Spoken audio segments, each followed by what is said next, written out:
Hi, it's Miss Dolores from Baldwin Borough Public Library. Welcome to Two Chapter Tuesdays. Every Tuesday I feature a juvenile fiction book that or a series book that you might be interested in and want to check it out or read further. So you can listen to the first few chapters. Today we're going to actually do 3 chapters because they're kind of short. We're going to do the Field Trip Mysteries. So this is a series of books called the Field Trip Mysteries, and there's a bunch of friends.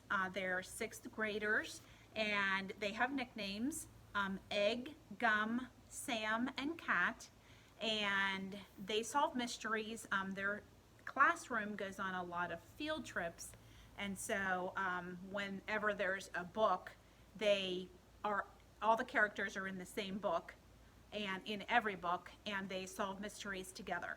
So this particular book is called The Painting That Wasn't There. It is written by Steve Brezenoff, and I really like these because it has both male and female characters in it, so it's good for everyone. It's not really tailored to anyone, and also because the book isn't real long, and it has some great graphics in it. So we're going to read the first few chapters. Their class is going to go on an art field trip, so we can see what happens there. All right. This character is James, but they call him Gum, and you will find out why. My name is James Shoo. No one calls me that, though. Everyone calls me Gum instead. Okay, there's some pretty awesome illustrations in this book, and they are in color.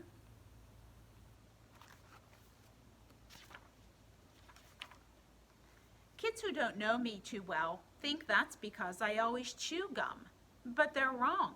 I mean, I do always chew gum. Gum is probably my favorite thing in the world. I love almost every flavor I've ever tried. Watermelon, green apple, cotton candy, you name it. So I do chew gum pretty much non-stop when I'm awake. My mom makes me eat other foods too, of course. It's hard to eat food of any kind while chewing gum, but once I finish eating, it is right back to the gum. Still, that's not why I'm called Gum. Anton Gutman, this total dork in our class, says it's because gum rhymes with dumb. That's one of many reasons my friends and I don't like Anton Gutman. My best friends know the real reason I'm called Gum. Actually, my friend Sam, Samantha Archer that is, gave me the name. Sam lives with her grandparents, and she watches old detective movies with them all the time. So she's always using funny words and phrases normal people haven't said in 100 years. Gumshoe is one of those words, I guess. Anyway, she started calling me Gumshoe after our first adventure. That's what this story is about. It all started in Mr. Stanwyck's art class. Okay, that was chapter 1. So chapter 2 is called My Friends. Every Monday afternoon, my 6th grade class has art class. We get to leave our normal classroom and go down to the art room. I love Monday afternoons. Pretty much everyone does. It's fun to leave Mr. Spade's class and go to Miss Stanwyck's art class. Her classroom is colorfully decorated with paintings and photographs. It's different from our normal classroom. I like Miss Stanwyck because she never gives me a hard time about chewing gum in class. My friend Egg loves our class more than most of us. He's really into photography, and some weeks we take pictures. I really hope that Miss Stanwyck is going to have us do photography today, Egg says to me as we head down the hall. Egg wasn't named for his favorite breakfast. His real name is Edward G. Garrison, and his initials are EGG, so everyone just calls him Egg. Besides loving photography, he also is pretty much the shortest kid in 6th grade. We were following single file behind Mr. Spade, our teacher. Egg was walking right behind me. In front of me was our friend Cat, and in front of Cat was Sam. Sam is the tallest kid in our grade. She's taller than Mr. Spade even. You always say that, Sam said to Egg. We can't do photography in art class every week. Egg shrugged. I don't see why not, he said. He raised his camera and snapped a photo of Sam. That camera was always around Egg's neck. It's digital, but it's huge. It looks funny on such a little guy. It's almost bigger than he is. It doesn't matter anyway, Kat said. Don't you remember? We're looking at paintings today. Oh, that's right, I said. Right before we reached Miss Stanwick's class, I reached into my pocket and pulled out a fresh piece of gum. Orange-flavored gum, to be exact. The one in my mouth was losing its flavor, root beer float. Miss Stanwick told us last week that we'd be looking at paintings, Kat reminded us. Sorry, Egg, no photography today. Oh, well, Egg said, maybe next time. I guess paintings could be cool too. We didn't realize it then, but our adventure was about to begin. All right, we're going to do one more chapter. Chapter 3 is called Art Class. When everybody reached the art class and sat down, Miss Stanwick gave us all a big smile. She's a very nice lady. She's about as old as the hills, and she's even shorter than Egg.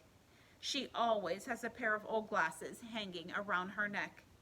Let's start by looking at a couple of paintings, our teacher said. Miss Stanwick switched off the lights and switched on the projector. All right, so there is Miss Stanwick, the art teacher. So you can see these illustrations are pretty amazing and detailed. That's another reason I really love these books. Each of these paintings is considered a masterpiece, she said. They have something else in common, though. The first painting was of a man and his dog. The man was carrying a basket under one arm. The painting looked very old. This one is called After the Hunt, Miss Stanwick said. It's by Jan Wienix. He painted it in 1665. Aw, cute, a doggy, Kat called out. Some kids laughed. Kat sat back and smiled. She loves animals. Wait, what's in the basket, Sam added, leaning forward. Whoa, it's a bunch of dead birds, I pointed out.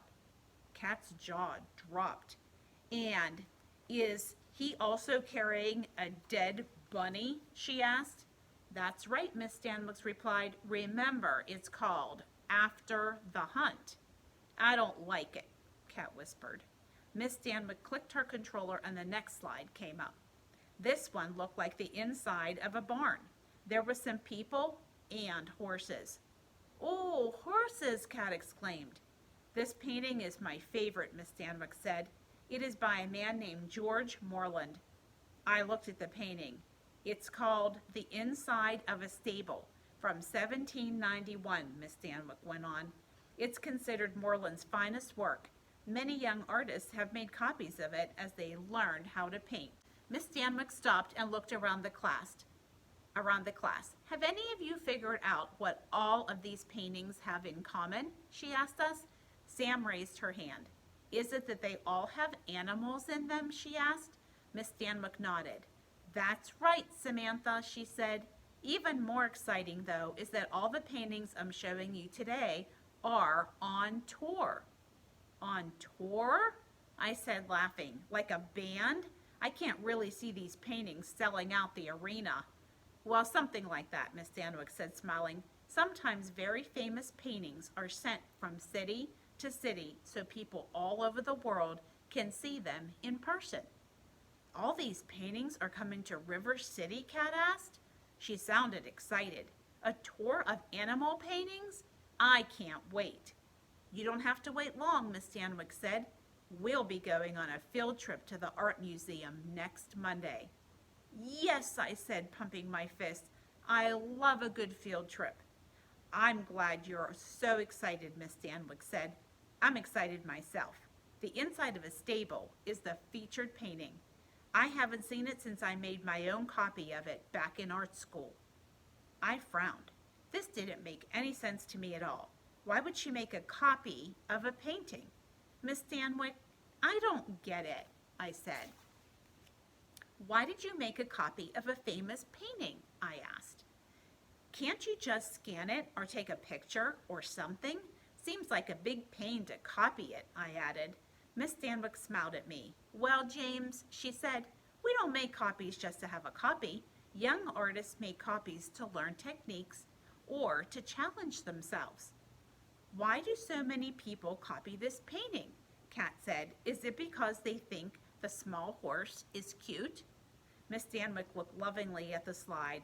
Then she looked back at us. Not exactly. You see, students, George Moreland's style is very casual, she said. He never put a lot of work into his paintings. They were done quickly and sometimes sloppy. So they're easy to copy? Asked Sam. Well, you'd think so at first, Miss Stanwyck said. She smiled again.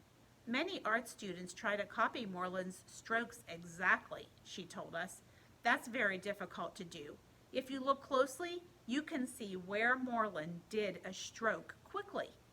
Miss Stanwyck pointed to the small wheelbarrow in the corner of the painting. This part was difficult for me, she said, but you can see what a quick job Moreland made of it. It's very sloppy, she added. Come and have a closer look, if you like. Then we'll move on to some more paintings. Sam, Egg, Kat, and I gathered around the painting. Some other kids in the class got up to look closer too. Egg took a quick photo of the wheelbarrow. You can see how the brush left a mark here, he said, pointing. Cool. We had a look and then we went to sit down. Miss Stanwyck went on to show us about 1 million more paintings, but the real excitement started a week later. All right, so they're going to go to the art museum to see the paintings that the teacher is talking about, and then that brings in the mystery part of the book, and so then you can find out what happens.